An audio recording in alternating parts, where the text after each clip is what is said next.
নির্বাচন কমিশন এবং কেন্দ্রীয় বাহিনীর একেবারে কড়া নিরাপত্তার মধ্যে দ্বিতীয় দফার ভোট গ্রহণ চলছে। তবে তার মাঝে সাংবাদিকদের মুখোমুখি হয়েছেন মমতা বন্দ্যোপাধ্যায়। কি জানিয়েছেন তিনি, শুনবো।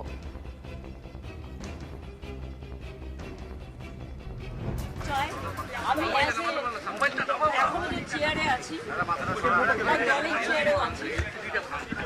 আমি as a chairman of all India Trinamool Congress বলছি, আমরা চাই ভোটটা শান্তিতে হোক, মানুষের অধিকার প্রয়োগ করতে দেওয়া হোক। কিন্তু বিশেষ করে কতগুলো অবজারভার নিয়ে আসা হয়েছে বিভিন্ন জায়গা থেকে এবং অনেক পুলিশ অফিসার নিয়ে আসা হয়েছে যারা বাংলাকে বোঝে।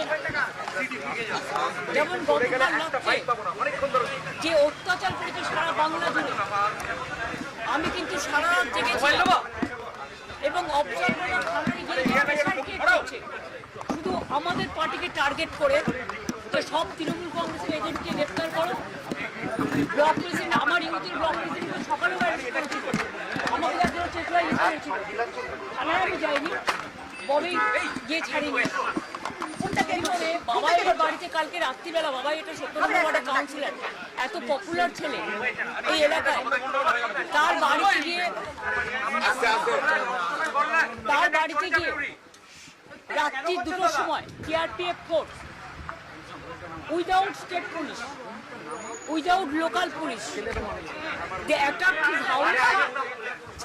এবং ওর বউ একা বাড়িতে ছিল বাচ্চাকে নিয়ে। ওর বউ যখন বলেছে বাবাই বাড়িতে নেই, সত্যিই ছিল না, পাশের কাজে অন্য জায়গায় ছিল, তখন ওদের বাড়িতে লাঠি চাঠি মেরে ওর ফোন কেড়ে নিয়ে বলেছে যেন বাবাই যেন কোনো কাজ না করে। দেখুন, আমি চাই